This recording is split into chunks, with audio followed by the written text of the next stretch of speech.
大家好，今天是12月31号，在这边祝各位多头跟空头朋友们新年快乐。比特币昨天是插了一根很长的针，而且这一根针它是超过实体的2倍。那这种 K 线我们身为散户到底要怎么来解读？包括4个小时里面的形态，短线有没有转暖的迹象，以及整个波段也是交代了一段时间。16200是很重要的一个支撑位，它到现在目前都还没有跌破。那有没有可能我这几天一直在提的15000到这整个17000的区间，不排除就是一个底部，主力目前是在筑底。等下再来用这一则报道，目前比特币矿工挖矿的成本，在今年22年的4月份第一次跌破每千瓦时 0.25 的这个收入区，现在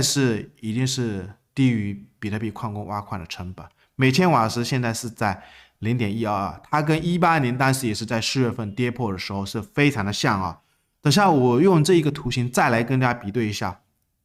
，18年当时底部它后面是怎么走出来的，还有哪一些现象值得我们去观察。包括当时也是继续在底部筑底了，接近363天它才转绿哦。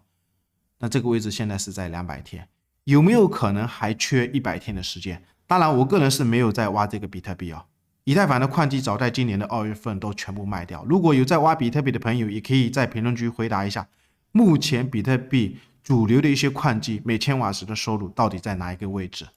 复盘之前可以对我们的 YouTube， 也可以我们邀请链接注册 ，BROK 返用20%，或者认证过的朋友也可以用亲人的身份认证 ，Beyond 转 Beyond，OK 转 OK， 不用手续费。我们来看一下，比特币昨天是插了一根针啊。那今天我们要留意的一个重点就是，它既然这个位置能插针，也是说明这一根针就是有资金又拉了上去。它其实现在还好啊，收盘价是收在就前面的这一根拇指线的里面哦。当然，短线我们要留意就是这个位置，它盘中价格不要长时间在这一个影线里面去波动，最好是在明天的收盘是关键，8点之前能不能收在这一个收盘价上方，那有可能说明这个位置洗盘是不是已经结束，要不要出一个转折？那我们要观察4个小时里面有没有转暖的迹象，是有哦。我们可以细心的观察一下，这边是不是多方量能已经出来了，而且整个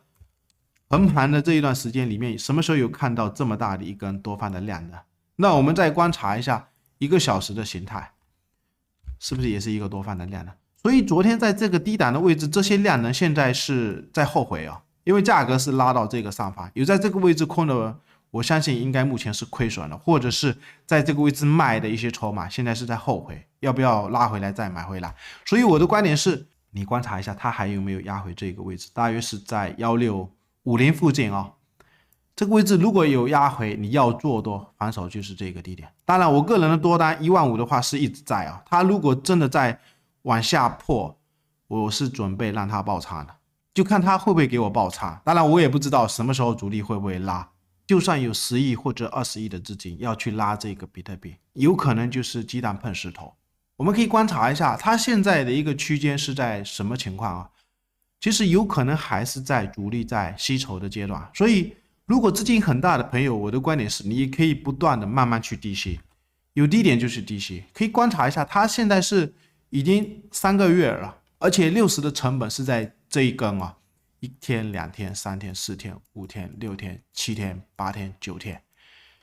有没有可能在9天以后主力会不会拉？现在要整个市场来共振啊。那至于时间，除了短线上的这个9天，前面2天一直在跟大家讲这一个挖矿的成本，它这边是利用市场上最节能的机器，目前每千瓦时的成本是在0.25的这一个位置。那我们看一下这张图片 ,0.25 几天前有跟大家讲过，今年4月份它在这个位置，就是这边有一个横盘区间，跌破这个 0.25， 跟18年的这个4月份也是跌破 0.25。那现在来到低点的位置，它其实这个位置每千瓦时的收入是在 0.122 附近，而且这个时间是横了只有200多天。18年的时候，当时低位的话是横了接近363天啊，当然它包括下跌的那个时间，也加上这个横盘的时间是363天。那我们可以看一下刚刚那一张挖矿成本的图形是在这个位置，我们可以观察一下4月份就是在这个区间，这个位置跌破的时候空间是多少？我们可以细心的观察一下，就是这个位置跌破的时候接近36000跌破的时候，如果拉下去到这个15000的低点，我们不用取57吧，大约是在55附近啊，就这个位置跌破。因为当时这边不是有一个区间嘛，就是一个横盘的区间，这个位置跌破。那时间呢？时间我们可以从这个位置开始拉过去到今天，现在是接近340根啊，我们就取一个中间值200根，现在是不是加上这个下跌的时间，再加上这个横盘或者这个横盘的时间，目前的话是在200个。那18年的话是什么情况？我们可以观察一下，18年的4月份就是接近这一个低点啊，这个低点后面是有一个反弹上去，然后在这个位置是感觉要重新再破位的位置，我们就取一个中间值，它后面是跌到接近$3000附近。那从这个位置的空间细心去观察一下，大约是跌了，也是接近56%到57%啊，所以空间感觉是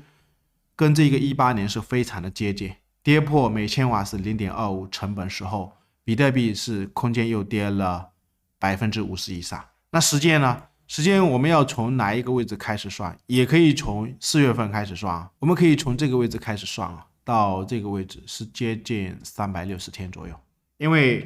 距离这个位置感觉都已经脱离了整个底部，就是这个位置啊。那我们可以细心的观察一下，当时18年比特币底部的一个位置，其实有几个重要的 K 线，